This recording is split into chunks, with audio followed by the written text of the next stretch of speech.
Bonjour à tous et bienvenue à Catch Club. Alors comme vous le savez, dans le monde du catch, il n'y a pas de pause, on n'a pas le temps, donc on se retrouve pour les résultats de SmackDown du 24 décembre 2021.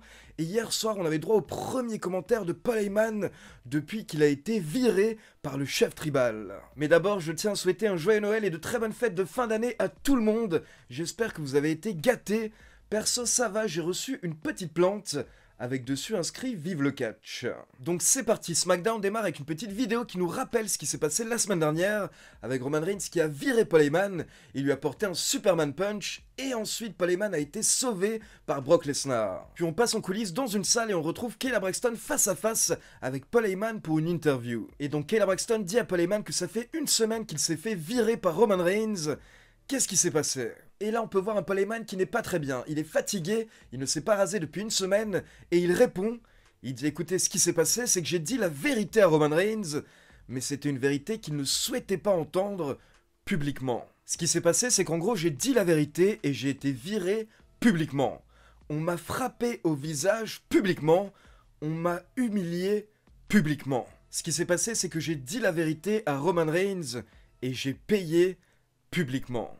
Et là, Kayla Braxton demande à Paul Heyman si maintenant, du coup, il regrette d'avoir dit la vérité. Mais Paul Heyman répond que non, il ne regrette pas, car son rôle en tant que conseiller spécial était de dire ces vérités qui dérangent à Roman Reigns. Son rôle était de protéger le champion.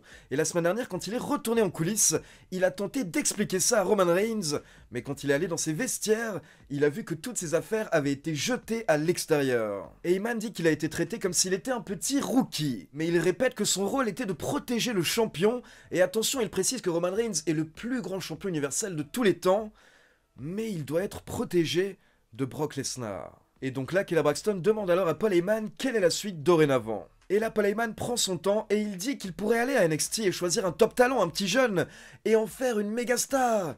Mais il n'a pas la force de faire tout ça, de recommencer depuis le départ à ce stade de sa carrière. Paul Heyman dit qu'il s'est donné corps et âme, il a tout donné en tant que conseiller spécial pour Roman Reigns, parce qu'il croyait en Roman Reigns. Mais sans ça, Paul Heyman nous dit qu'il est peut-être temps de reconnaître que sa carrière est probablement terminée. Donc fin de l'interview, on voit Paul Heyman qui souffle, il n'est pas bien, mais encore une fois, hier soir, Paul Heyman nous a montré pourquoi c'est un génie, pourquoi c'est un maître au micro. Cette interview était parfaite. Car d'un côté, on sent que Paul Heyman a le cœur brisé, et d'un autre côté, on ne sait toujours pas s'il va retourner du côté de Brock Lesnar, ou même si peut-être qu'il nous ment depuis le départ, et que tout ça est un plan avec Roman Reigns pour justement piéger Brock Lesnar. Derrière, on passe dans l'arène pour le premier match de la soirée avec Charlotte Flair qui défend son titre face à Toni Storm. Et dès le début du match, les commentateurs n'arrêtaient pas de mettre en avant Charlotte en disant à quel point c'est une grande championne. Elle a remporté le titre 13 fois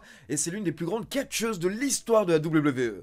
Donc tu sentais qu'il préparait petit à petit le terrain pour la défaite de Toni Storm en tentant de la protéger et d'expliquer que même si elle perd face à l'une des plus grandes catcheuses de l'histoire. Mais avant tout, il ne faut pas oublier que Charlotte est une Flair, donc vers la fin du match, elle a tenté d'effectuer le tombé en cédant des cordes, mais heureusement, l'arbitre l'a vu et il a interrompu le tombé. Et derrière, on a eu le droit à un échange de tombés, des roll-ups, des petits paquets, et au final, c'est Charlotte Flair qui a réussi à effectuer le tombé pour la victoire. Donc Charlotte Flair conserve le titre féminin de SmackDown dans un bon match d'environ 14 minutes, mais par contre, j'ai pas trop aimé la séquence de fin, c'était un petit peu mou, on n'était pas du tout dedans je trouve. Ensuite on passe en coulisses et on retrouve King Woods, Kofi Kingston et McIntyre qui pour info vont affronter Madcap Moss et les Usos lors du main event dans un street fight. Et là d'un coup McIntyre est triste car il nous dit que ce soir il va peut-être tellement démolir Madcap Moss qu'il ne pourra même pas être présent lors du prochain pay-per-view Day One. Puis on enchaîne avec une petite promo de Xia qui nous dit qu'elle a vu des femmes comme Natalya toute sa vie,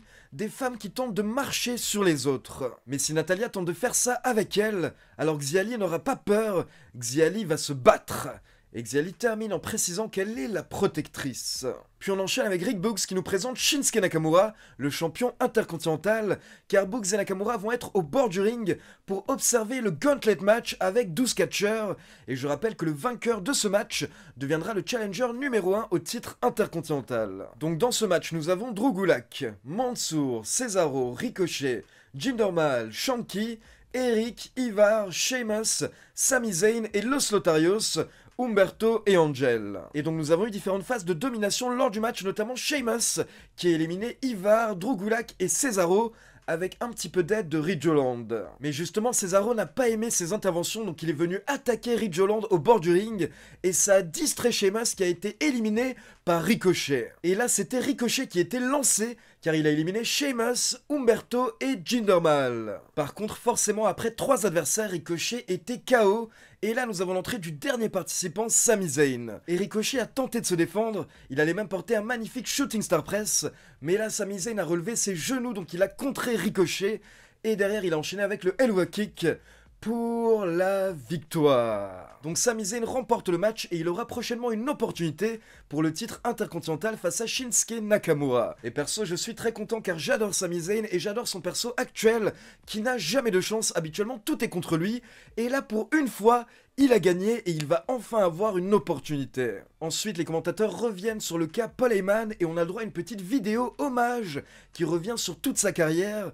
Donc vraiment, la WWE tente de nous faire douter et de nous faire croire que potentiellement, c'est la fin de la carrière de Paul Heyman. Puis on passe au main event avec Drew McIntyre et le New Day contre les Usos et Madcap Moss accompagnés par Happy Corbin. Et donc c'était la street fight traditionnelle sous le thème de Noël. Donc les catcheurs se sont battus à l'extérieur du ring. Au niveau de l'entrée, on a eu le droit à des coups avec des cadeaux, des coups avec des sapins, des coups avec des cookies. Et bien entendu, on avait surtout le New Day contre les Usos pendant que McIntyre voulait s'en prendre à Madcap Moss. Et à la fin, au bout d'environ 13 minutes, McIntyre a terminé le travail avec son Claymore Kick sur Madcap Moss pour la victoire. Et le show s'est terminé avec les vainqueurs, donc McIntyre et le New Day, en train de jeter des cadeaux à la foule. Donc c'était un épisode de SmackDown de Noël assez correct, que la WWE a surtout essayé de remplir avec de longs matchs, notamment le Gauntlet Match qui a duré environ 45 minutes. Et pour info, il faut savoir que cet épisode de SmackDown avait été tourné la semaine dernière, afin que les superstars puissent passer Noël en famille. Et heureusement que le show avait été enregistré, car apparemment, d'après les dernières rumeurs, il y aurait une nouvelle vague de cas positifs au Covid au sein des superstars de la WWE actuellement. Du coup, certaines superstars auraient pu manquer SmackDown si le show avait été en direct. Et d'après les rumeurs, certaines superstars pourraient manquer le prochain pay-per-view WWE Day One qui aura lieu le 1er janvier 2022, je le rappelle. Mais apparemment, pour le moment, la fédération ne serait pas trop inquiète. Et une dernière petite info pour vous teaser par rapport à Raw. À la fin de SmackDown, les commentateurs nous ont annoncé que lundi soir, on va avoir un mariage lors de Raw, car The Miz et Maryse vont renouveler leurs vœux de mariage. Donc attention, danger, parce que les segments mariage, on sait que ça peut être particulier du côté de la WWE. Donc voilà, c'est tout pour les résultats de SmackDown. Maintenant, comme d'habitude, c'est à vous. N'hésitez pas à me laisser vos avis dans les commentaires. Et n'oubliez pas de liker la vidéo, de vous abonner à la chaîne et de cliquer sur la petite cloche pour être informé à la sortie des prochaines vidéos. Ciao tout le monde!